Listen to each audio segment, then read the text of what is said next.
A continuación, Asunción Fenol nos va a hablar como microbióloga fundamentalmente de serotipos y resistencias para darnos otra visión del neumococo.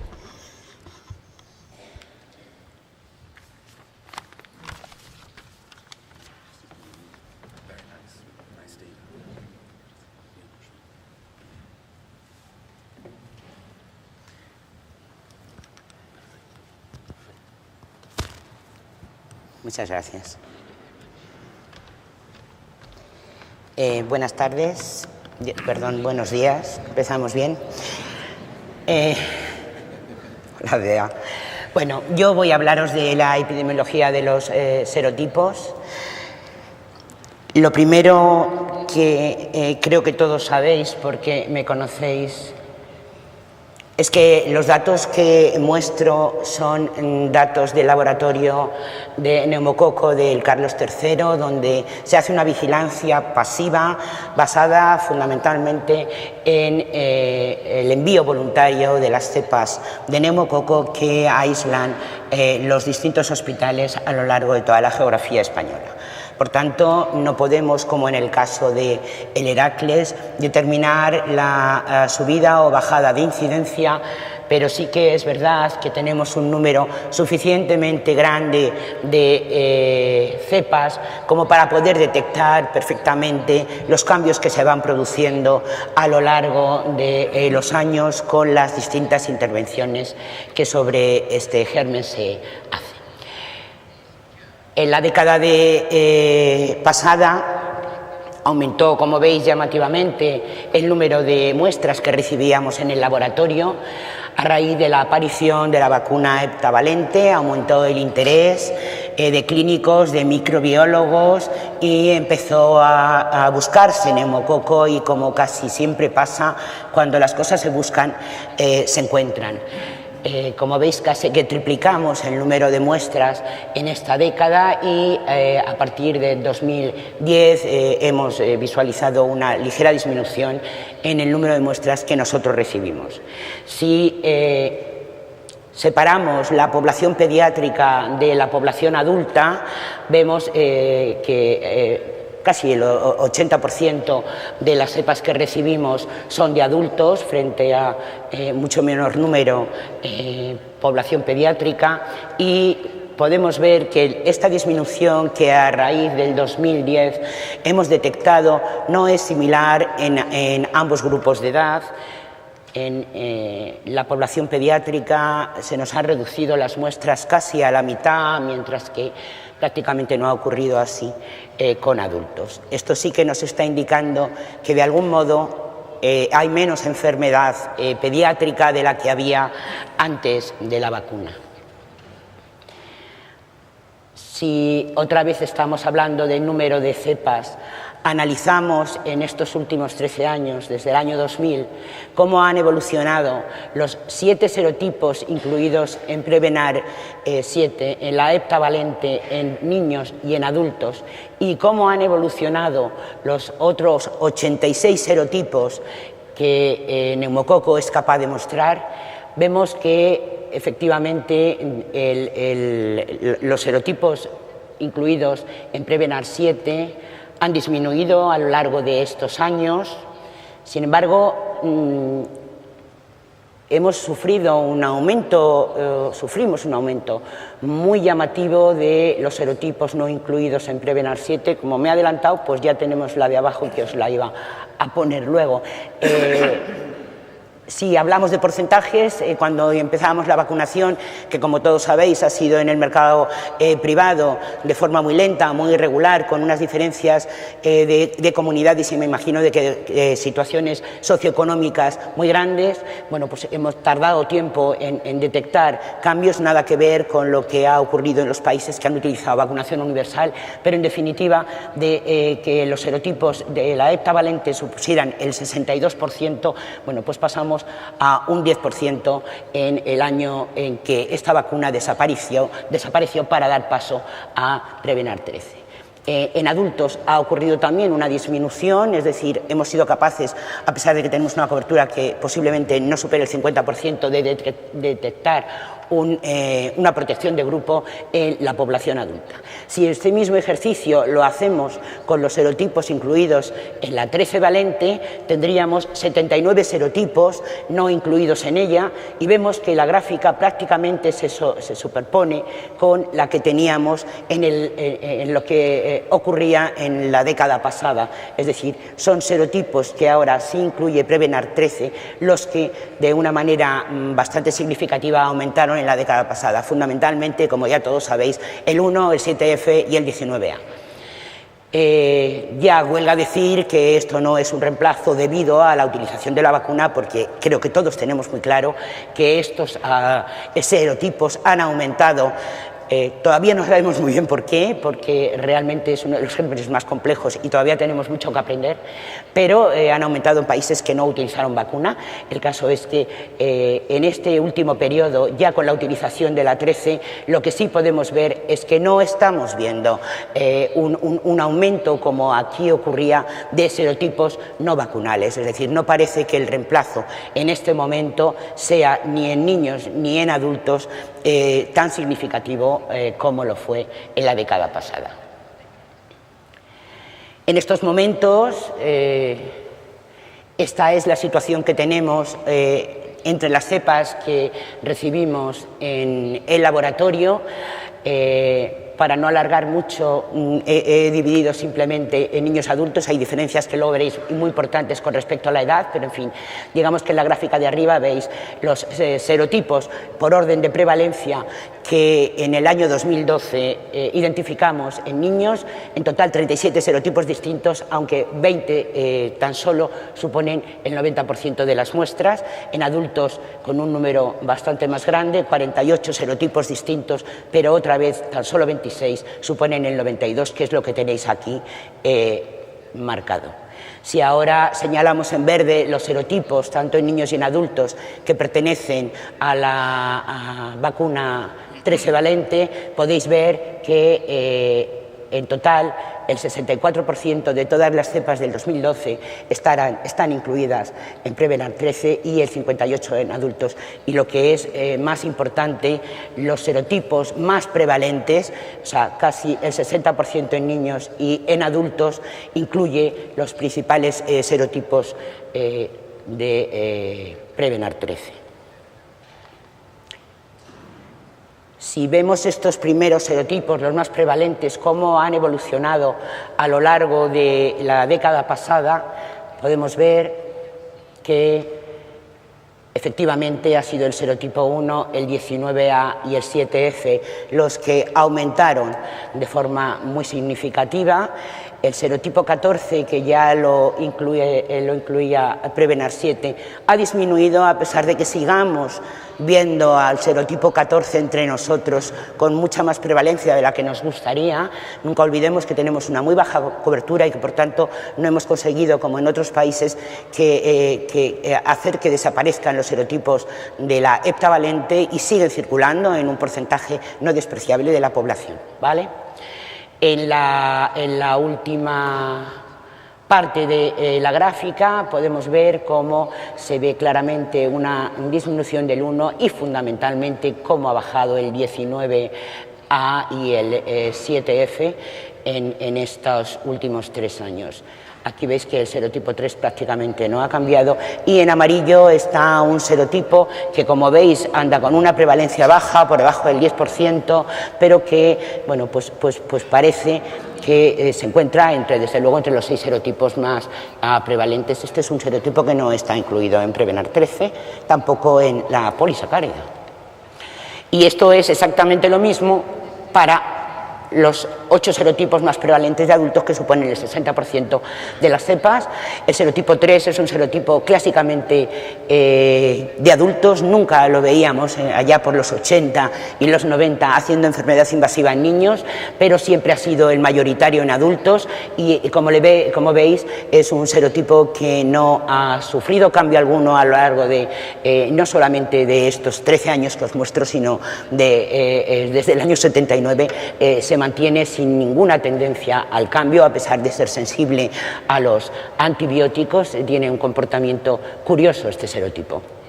Otro serotipo que no está incluido en Prevenar 13 es el 8, es otro serotipo clásicamente de adultos con una prevalencia más baja que de la misma manera que el 3 se mantiene sin cambios y no se ve afectado por las presiones selectivas que estamos viendo. El serotipo 22F, es un serotipo que estamos viendo a unos niveles, como veis, por debajo del 5%, pero bueno, aparece en enfermedad invasora en adultos. Y con unos cambios mucho menos drásticos, como siempre ocurre, porque casi que no hemos tenido tiempo de que haya un efecto de grupo en tan pocos años, pues el 19A y el serotipo 1 y por dónde andas y el 7F, pues están bajando.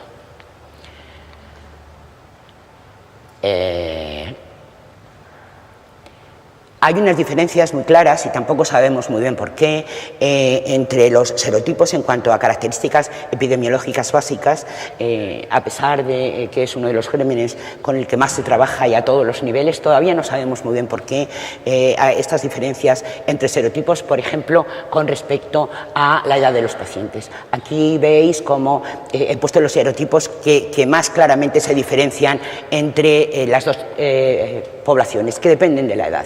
Mirar el serotipo 1, que en el grupo a partir de los 2 años es muy prevalente y desde luego es un número de casos muy pequeño, no me acuerdo si son 70 o 90, son pocos, pero los niños de 6 a 17 años, el 48% de las cepas que hemos analizado son serotipo 1. Y cómo después disminuye con la edad, es decir, es un serotipo de niños por encima de los 2, ¿vale? Serotipo 3 es un serotipo de adultos, según van aumentando la edad de los pacientes o de las cepas que recibimos, pues vemos cómo va aumentando su prevalencia, el 6C también de adultos, el 8 en adultos y el 22F en adultos. Y el serotipo que es más prevalente en niños con respecto a los adultos, pues aquí le tenéis, por ejemplo, el 24F. El caso del 19A es también más prevalente en niños que en adultos, pero cada vez se parecen más unos a otros. Y estas son las diferencias ahora por origen de aislamiento. También sabemos que la capacidad invasora de los serotipos varía de unos a otros. En la población pediátrica comparamos los serotipos. En naranja tenéis los porcentajes del total de cepas invasoras recibidas en el 2012 y en amarillo tenéis las cepas, que el número es pequeño, pero ahí está, de aislados de suavos ópticos. Como podéis ver, el serotipo 1, el 14, el 24F, el 7F, el 12, son serotipos que son más prevalentes en enfermedad invasora que en otitis, pero mirar el serotipo 3, el serotipo 11A y el serotipo 19A, que suponen casi el 75% de las otitis del 2012. Y en cambio, bueno, pues concretamente este no produce prácticamente enfermedad invasora. Aquí en adultos pues ocurre lo mismo, el serotipo 7, el 8, el 12 son serotipos más prevalentes en enfermedad invasora, y cuando utilizamos como muestra de enfermedad no invasora mucosal las muestras aisladas de broncoaspirados, lavados, tracto respiratorio inferior, incluso esputos, podemos ver que fundamentalmente el serotipo 11 es un serotipo mucho más prevalente que el resto. El serotipo 3 es un serotipo que es muy prevalente en enfermedad invasora y no invasora en adultos, aunque no ocurre así en niños. Bueno, respecto a la enfermedad, a la utilización de la vacuna y a su efectividad en la población pediátrica, no hay discusión alguna ya. Hay trabajos en todo el mundo que demuestran que la vacuna es efectiva. Entonces, lo ha contado muy bien José y posteriormente yo creo que también os hablarán de ello, pero ahora nos enfrentamos al nuevo reto, que somos los adultos a partir de los 17 años hasta que no muramos. Y resulta que en este caso tenemos una vacuna estupenda porque tiene 23 serotipos y nosotros andamos intentando colocar una vacuna de 13. La diferencia entre la polisacárida y la vacuna conjugada tetravalente, yo creo que en la siguiente ponencia os van a hablar más sobre ello. Todos conocéis las dos vacunas.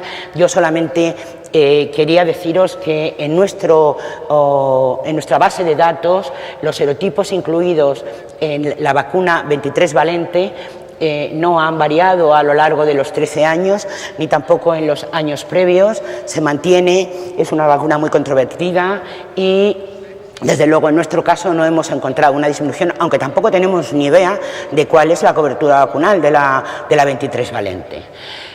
Sin embargo, si miramos los 7 serotipos incluidos en Prevenar 7 en la vacuna heptavalente, que están también incluidos en la 23, podemos ver que solamente con una protección de grupo, sin que haya habido vacunación, hemos tenido un descenso muy significativo de los serotipos. Desde este punto de vista, se inició en el año 2010 un estudio similar al Heracles, pero con adultos a partir de los 18 años, un estudio prospectivo multicéntrico en el que se estudia de forma muy intensiva la enfermedad invasiva en adultos. El estudio ODIN, participan 9 hospitales. Bueno, cuatro cosas llamativas de lo que hasta ahora llevamos. Mañana tendremos el tercer corte, ya son 3 años. Bueno, es llamativo que el 90% de los pacientes que se han reclutado en este estudio tengan alguna comorbilidad. El tabaquismo, y yo me apunto, pues es como veis, la comorbilidad más frecuente. Es llamativo que el grupo de jóvenes de 18 a 49, bueno, pues no es despreciable. Como veis, pues, por ejemplo, en neumonía previa, que yo es una de las comorbilidades que más me ha sorprendido, pero que ahí está y ocupa un lugar prevalente. Por supuesto, como siempre, la forma clínica más importante en el adulto es la neumonía, complicada o no complicada, y esto ocurre en todos los grupos de edad. A diferencia de niños, que sabéis que la neumonía es mucho más prevalente a partir de los 2 años, con sus derrames y tal, con una mortalidad de un 13%, aunque en los mayores de 75 llegamos a un 19% y los de 50 a 64, donde yo estoy, pues un 17% de mortalidad, es decir, grave. Y lo más curioso, y que vuelvo otra vez a demostrarnos que hay que prevenir la enfermedad en el adulto de alguna otra manera, porque con la vacuna que clásicamente 50 años hace llevamos usando, las cosas no funcionan, pues es estos datos. Lo que más sorprende es que teniendo el 90% de los pacientes con alguna comorbilidad, solamente el 20% aproximadamente se habían vacunado con la polisacárida. Y lo que es más llamativo, de estos pacientes vacunados, el 61,4% tuvieron una enfermedad producida por un serotipo que estaba incluida en la vacuna 23 valente que les habían puesto. Quiere decir, la efectividad en el estudio ODIN de la vacuna polisacárida no es, desde luego, buena. Estas 51 muestras, 51 casos de serotipos incluidos en la vacuna polisacárida hubieran podido ser prevenidos con la utilización de Prevenar 13, el 65% de ellos. Me vacuné con la polisacárida hace 30 años y hace 2 me he vacunado, por supuesto, con Prevenar 13. Yo creo que no hay edad y la protección de momento es una protección duradera y, como veis, los adultos jóvenes también están en riesgo. Con sus conclusiones, hay que vacunar. 4 cosas de las resistencias. No es un tema preocupante en cuanto al tratamiento, se trata de resistencias microbiológicas. He puesto los puntos de corte más conservadores, los que utilizaríamos para una penicilina parenteral en caso de meningitis o para el tratamiento de neumonías o tal, con penicilinas orales.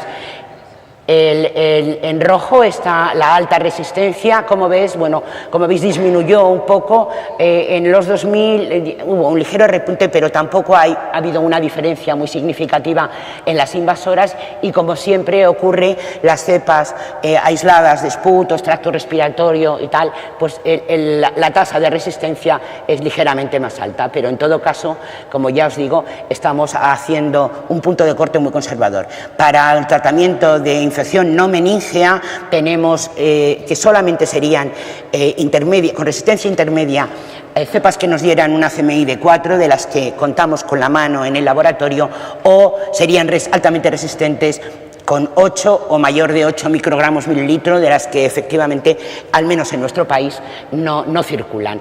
Los macrólidos, como ejemplo la eritromicina, tampoco ha variado mucho a lo largo de los años, no es un tratamiento, a no ser que sea en combinación o para alérgicos a penicilina, que se utilice, pero bueno, como veis, nos encontramos en torno por debajo del 30%. Sí que ha habido una diferencia en resistencias cualitativa. Mirar cómo en el año 2000 el 94% de las cepas con resistencia alta por encima de 2, que suponían el 10% de todas las muestras, veis, el porcentaje total no ha variado, ahora en 2012 tenemos un 8%, pero el 94% eran serotipos incluidos en la vacuna heptavalente. Esto ha ido cambiando, el 19A solo suponía un 3% y no teníamos 11A. Ahora podemos ver, aquí están representadas todo tipo de cepas en las resistencias, invasivas y no invasivas. Ahora podéis ver en el año 2012 como solamente el 14 casi queda como representante de los serotipos de la heptavalente, el 19A, el 38% de las cepas con alta resistencia y un 2% de 11A. Las conclusiones son claras. En la década pasada tuvimos un aumento algo inexplicable de 3 serotipos de los 86 que podían haber aumentado, 1,7F y 19A. Estos serotipos han disminuido de forma importante tras la utilización de Prevenar 13. No hemos detectado de momento un reemplazo similar al que ocurrió en la década pasada. No hay serotipos que destaquen, no tenemos ningún clon hipervirulento que rápidamente aumente, como ocurrió con el 23F en los 80, los más viejos os acordaréis, y esta década pasada con el 19A. De momento no estamos viendo nada de esto. Indudablemente la vacuna 13-valente no va a eliminar para nada la enfermedad invasora producida por Streptococcus pneumoniae, pero sí que es cierto que es la única herramienta que tenemos, que es un arma efectiva que nos puede prevenir el 64% de los casos de ENI que nosotros vimos en el año 2012 en niños y el 58% en adultos. No podemos olvidar que la complejidad y la dificultad que nos encontramos para prevenir las enfermedades neumocócicas se deben al microorganismo en sí. Es una bacteria muy compleja, con gran cantidad de serotipos distintos, con una enorme variabilidad genética, serotipos que casi algunos se comportan como especies distintas, con lo cual la cosa se complica. Tiene una alta variabilidad genética y una gran complejidad biológica, es capaz de transformar y adquirir información externa de otras cepas de distintos serotipos, incluso de especies afines, con lo cual tiene una evolución muy rápida que ocurre en nasofaringe, que es su hábitat natural, justo donde afectan las vacunas conjugadas y los antibióticos, y que están interviniendo y haciendo una presión selectiva muy fuerte.